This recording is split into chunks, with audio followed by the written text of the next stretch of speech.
بسم الله الرحمن الرحيم. الحمد لله نحمده ونستعينه ونستغفره ونعوذ بالله من شرور أنفسنا ومن سيئات أعمالنا. من يهده الله فلا مضل له ومن يضلل فلا هادي له، وأشهد أن لا إله إلا الله وحده لا شريك له، وأشهد أن سيدنا ومولانا محمدا عبده ورسوله، وصلى الله تعالى على خير خلقه محمد وآله وصحبه وبارك وسلم تسليما. أما بعد،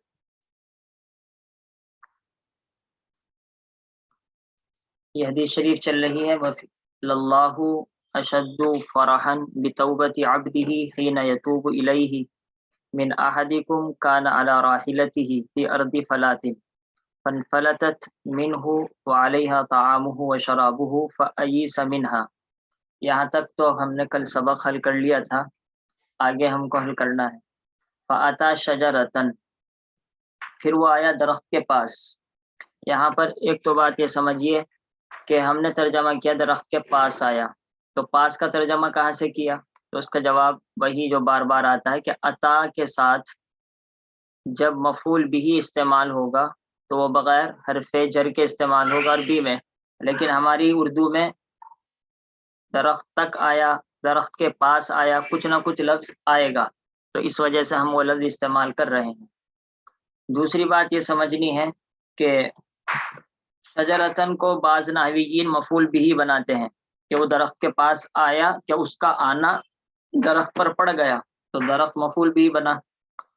اور زیادہ نحویین یہ کہتے ہیں کہ مفعول فی ہے، کہ وہ درخت کے پاس آیا، کہ آنے کی جو جگہ ہے وہ درخت ہے، لہذا جگہ کو بتلاتا ہے تو یہ مفعول فی ہے. تو اس میں قرآن کریم میں جب اس طرح کی بات آئے تو وہاں تفسیر میں فرق پڑتا ہے، باقی یہاں تو کوئی ایسا فرق نہیں پڑے گا. تو وہ درخت کے پاس آیا. اچھا، یہاں پر یہ سوال ہے کہ یہ نکیرہ کیوں استعمال ہوا؟ شجرتن، ہماری عادت تو یہ ہے یا تو ہم ہر چیز نکیرہ استعمال کرتے ہیں، یا پھر ہماری عادت یہ ہوتی ہے کہ ہم ہر چیز معرفہ استعمال کرتے ہیں. لیکن عربی میں قرآن اور حدیث میں معرفہ اپنی جگہ آئے گا، نکیرہ اپنی جگہ آئے گا. تو نکیرہ اس وجہ سے آیا کہ اس سے پہلے درخت کا کوئی تذکرہ نہیں ہے نا، کہ ایک آدمی اللہ تعالیٰ بہت زیادہ خوش ہوتے ہیں اس آدمی کی توبہ سے، کسی آدمی کی توبہ سے، اس آدمی کے مقابلے میں، اس آدمی کی خوشی کے مقابلے میں جو کہ کسی جنگل میں ہو، تو اس کی سواری چلی گئی ہو، وہاں پر کھانا ہے تو وہ نا امید ہو گئے. پھر وہ ایک درخت کے پاس آیا تو غیر متعین درخت تھا، اس وجہ سے شجرتن بیان کیا. یہ بات یاد رکھیے کہ نکیرہ کا ترجمہ غیر متعین ہے، نکیرہ کی اصل حقیقت غیر متعین ہے، کہ وہ درخت ایک درخت کے پاس آیا، مجھے نہیں پتا کون سا وہ درخت تھا. لوگ طلبہ ترجمہ کرتے ہیں کہ وہ ایک درخت کے پاس آیا، پھر ان کو مغالطہ لگتا ہے کہ ایک کا مطلب ہے کہ ایک درخت کے پاس آیا، دو کے پاس نہیں آیا، یہ سب کہتے ہیں. حالانکہ یہ ترجمہ غلط ہے. یعنی اگر آپ یہ سمجھ رہے کہ وہ ایک درخت کے پاس آیا، دو کے پاس ہی نہیں آیا، یہ ہے نکیرہ کا مطلب، تو یہ نکیرہ کا مطلب نہیں ہے. اردو والے جو علماء بھی ترجمہ کرتے ہیں وہ ایک درخت کے پاس آیا، کیونکہ ایک اردو میں غیر متعین چیز کو بتلاتا ہے. بھائی ایک چیز اٹھا دو، یعنی کوئی سی بھی اٹھا دو، تو ایک کا مطلب ہے غیر متعین درخت. ایک کا مطلب یہ نہیں سمجھنا چاہیے کہ دو درخت نہیں ہیں، وہ واحد ہونے سے بات نکلے گی کہ درخت ایک تھا یا دو تھا. واحد تثنیہ جمع، اس کا تعلق واحد تثنیہ جمع سے ہے. باقی درخت متعین تھا، غیر متعین تھا، اس کا تعلق معرفہ اور نکیرہ سے ہے. اب دیکھیے، جب آپ اس کی حقیقت سمجھ گئے تو اب ترجمہ پلٹتے رہیے. وہ آیا کسی درخت کے پاس، وہ آیا ایک درخت کے پاس، وہ آیا درخت کے پاس، تو کچھ بھی ترجمہ کیجئے، کیونکہ اب آپ حقیقت اس کی سمجھ چکے. اور یہ کوئی یہاں کی بات نہیں، بلکہ قرآن میں جہاں بھی آئے، حدیث میں جہاں بھی آئے، اس کی یہی حقیقت رہے گی. مثال کے طور پر قرآن میں ان مع العسر یسرا، تنگی کے ساتھ آسانی ہے، تو یسرن آسانی ہوگی. ان مع العسر یسرا، تو دوبارہ بھی یسرن نکیر آیا اور اس سے پہلے بھی نکیر آیا، تو اس کا مطلب ہے پہلے والے یسر وہ بھی الگ آسانی ہے، اور دوسرے نمبر پر جو یسر آیا وہ بھی الگ آسانی ہے. تو تو پہلی والی آسانی نہیں ہے بلکہ دونوں آسانیاں الگ الگ ہیں. اس سے آپ کو قرآن کریم کی آیت سمجھ میں آ گئی اس قاعدے سے. تو وہ ایک درخت کے پاس آیا. فضطجع، یہ اصل میں پہلے آپ اس کی بالکل حقیقت سمجھیے. اصل ہے یہ تا، یہ ہے افتعال سے. آپ کو معلوم ہے افتعال میں تیسرے نمبر پر تا زائد ہے. اصل اس کا کیا مادہ ہے؟ دواد جیم عین، دجعن. دجعن کہتے ہیں پہلو کو. اور اضطجع باب افتعال کا ایک باب افعال کی خصوصیت ہے. خصوصیت کا مطلب یعنی جو لفظ استعمال ہوتا تھا ثلاثی میں بغیر کسی لفظ کے زائد ہونے کے، اگر وہ استعمال ہوتا تھا کسی معنی میں تو جب اس کو باب افتعال میں لے کر جائیں گے تو وہ دوسرے معنی میں چلا جائے گا.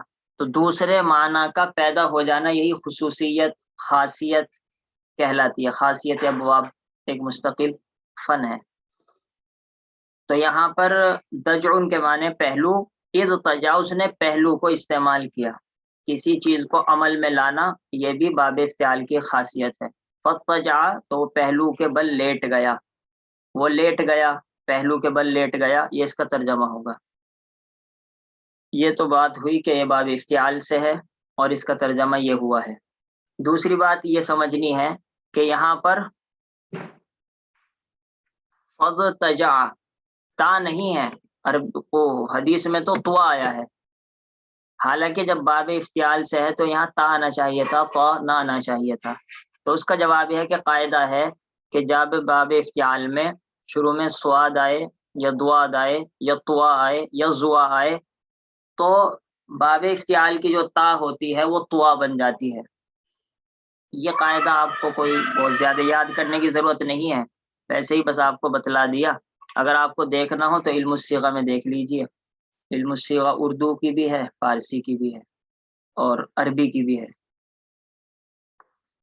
فاضطجع تو میں نے الف نہیں پڑھا کیونکہ یہ باب افتعال سے اور باب افتعال کا الف وصلی ہوتا ہے، حمزہ وصلی ہے اور پیچھے ملانے کی وجہ سے گر گیا. فاضطجع تو وہ لیٹا، فی ظلھا درخت کے سائے میں.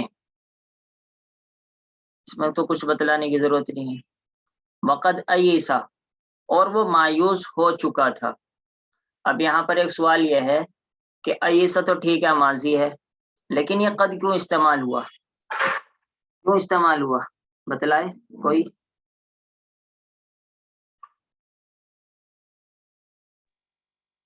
یہ تین مضارع، فعل مضارع، تین فعل ماضی، فعل ماضی ہے نا. جی یہ فیل پر ہی شاید وہ تین صوفہ اور قد وغیرہ داخل ہوتے ہیں تو کیا کیا دوبارہ؟ جب صوفہ اور قد وغیرہ داخل ہوتے ہیں تو معنی میں تبدیلی آ جاتی ہے. تو کیا تبدیلی ہے یہی تو پوچھنا ہے.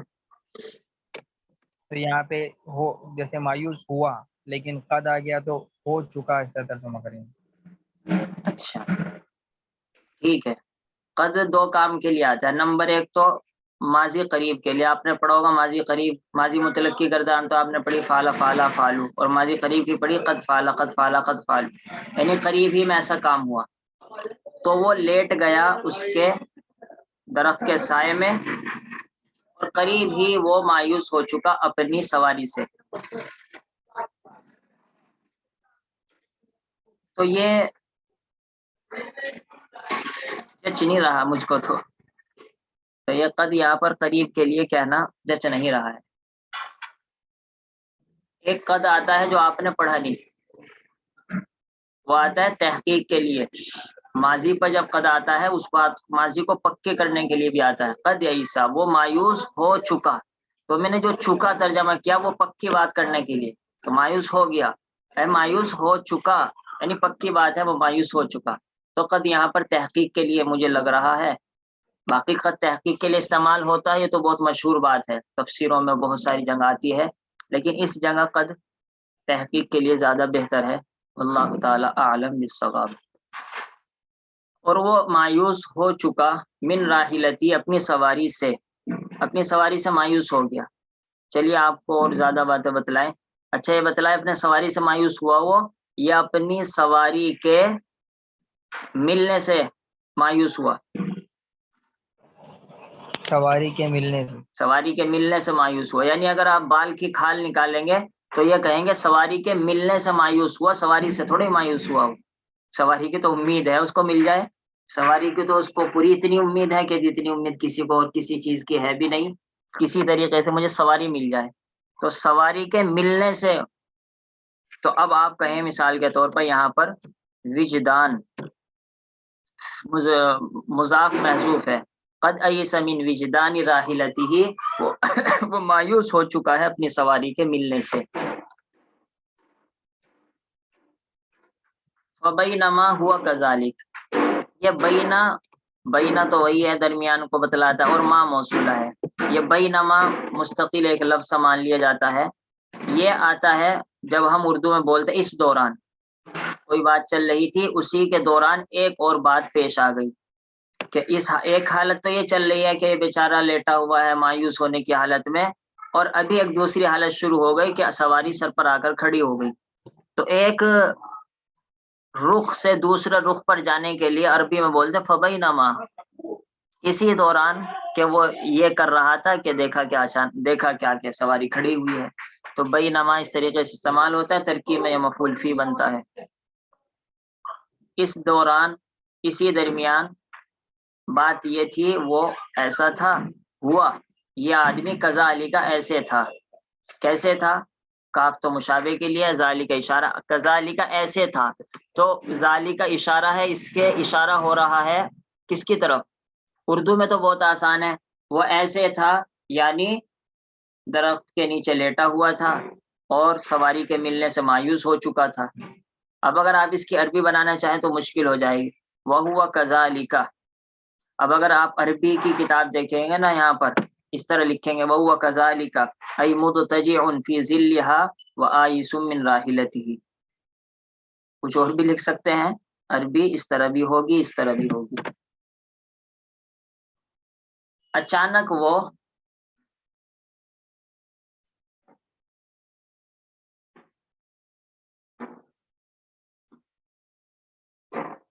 کھڑی ہوئی تھی اس کے پاس. ٹھیک ہے، یہاں پر میں نے پوچھا تھا کہ اس کا ترجمہ آپ نے اچانک کیوں کیا؟ ترجمہ تو آپ نے ٹھیک کیا ماشاءاللہ کہ اچانک ہی ترجمہ ہے. تو اس کا جواب ہے دیکھو، از اور اذا یہ شرطیہ ہیں، لیکن جب جملہ فعلیہ پر آئے تب تو ہیں شرطیہ، اور ان کا ترجمہ ہوگا جب سے. جیسے اذا جاء نصر اللہ، جب اللہ کی مدد آئے گی تو پھر آپ یہ تسبیح پڑھنا اور استغفار کرنا. اور جب یہ اذا اور اس جملہ اسمیہ پر آئے تو پھر یہ مفاجاتیہ ہے. پھر اس وقت یہ شرطیہ نہیں، اس وقت پھر یہ ظرفیہ نہیں بلکہ مفاجاتیہ ہے.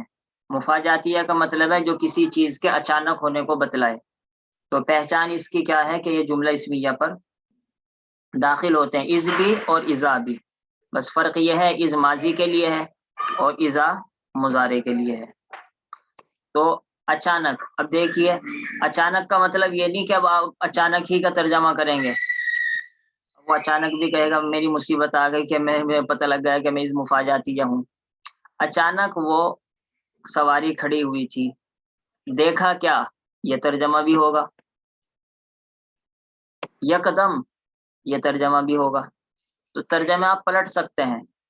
وہاں ایک دارالعلوم دیوبند میں بہت بڑے استاد ہیں، سب سے زیادہ جدید عربی کے جو ماہر تھے مولانا نور عالم خلیل امینی، اب تو انتقال ہو گیا رحمۃ اللہ علیہ. ان کے سبق میں بیٹھا کرتے تھے ادب کے، عربی ادب میں. تو وہ ایک ایک عبارت کے تین تین چار چار ترجمے کر کے دکھایا کرتے تھے، اور کہتے تھے کہ اس طریقے سے ترجمانی سیکھو، ورنہ تو پھر بس تم وہی لفظ ترجمہ کرو گے. پھر آدمی کیا ہوگا، کہیں اردو آئی، دیکھا کیا، میں وہاں پر کھڑا ہوں، وہاں پر کھانا کھا رہا ہوں. اب دیکھا کیا، آدمی پریشان رہے گا، وہ دیکھا کیا کی عربی کیا آئے گی، دیکھا کیا، دیکھا کیا. اس کی عربی کبھی بھی نہیں اس کے سمجھ میں آئے گی دیکھا کیا کی عربی. اور جس نے از مفاجاتیہ کو سمجھا ہوا وہ ایک دم از مفاجاتیہ کہے گا، از انا قائم حین اذن، میں اس وقت کھڑا ہوا تھا، دیکھا کیا میں اس وقت وہاں کھڑا ہوں، انا قائم۔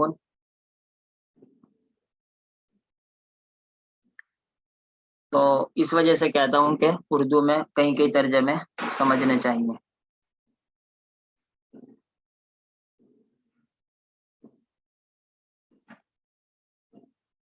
تو اچانک وہ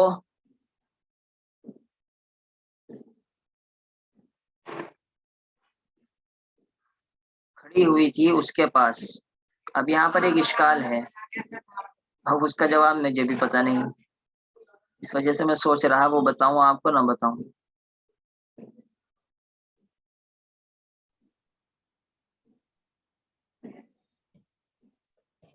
بتا دیجیے، جب مجھے اس کا جواب ہی نہیں پتا پھر کیا بتاؤں۔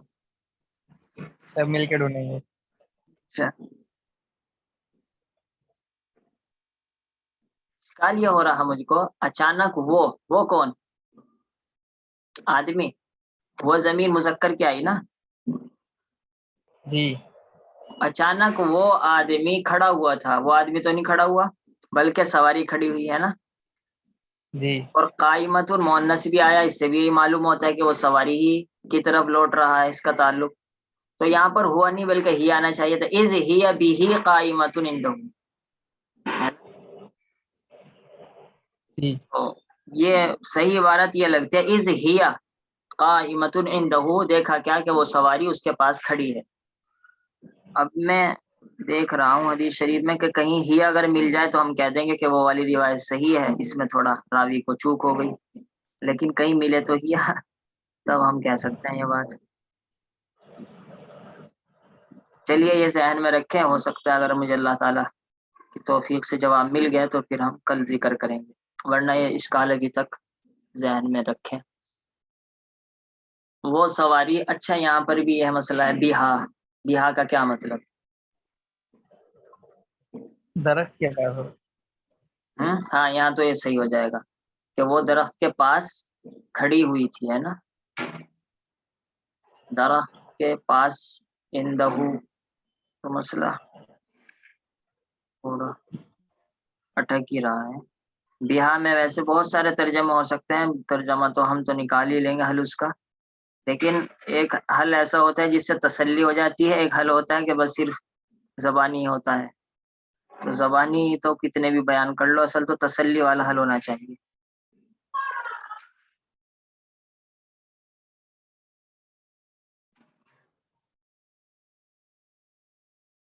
چلیے اس کو بھی چھوڑتے ہیں، ترجمہ یہ کر لیں، جبکہ وہ سواری کھڑی ہوئی تھی اس کے پاس، بیہا میں آپ یہ بھی کہہ سکتے ہیں سامان کے ساتھ۔ اچھا ایک سمجھنا، یہ ایک تعبیر یہ اصل میں بہت مشکل عبارت بن گئی۔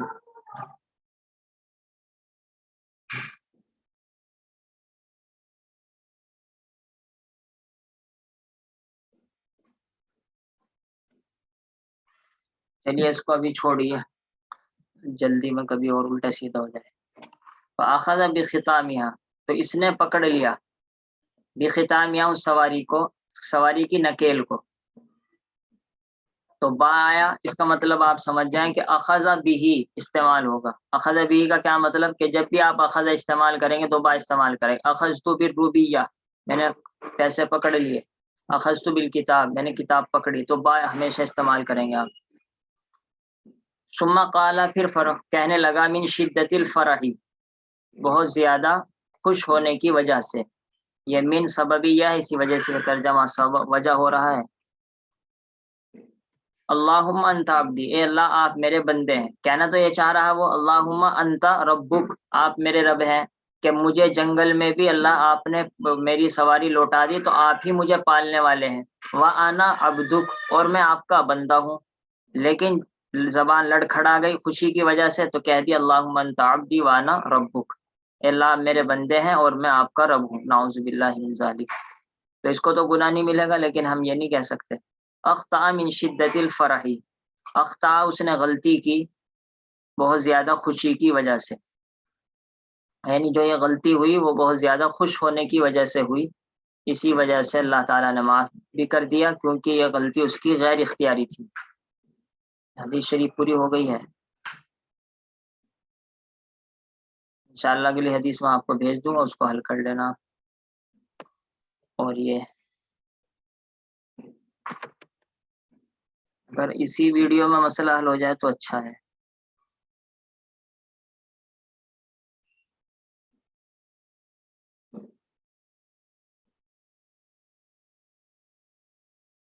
مسلم کے الفاظ میں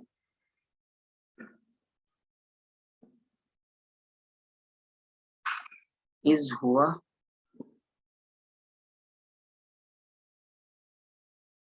قائمت میں،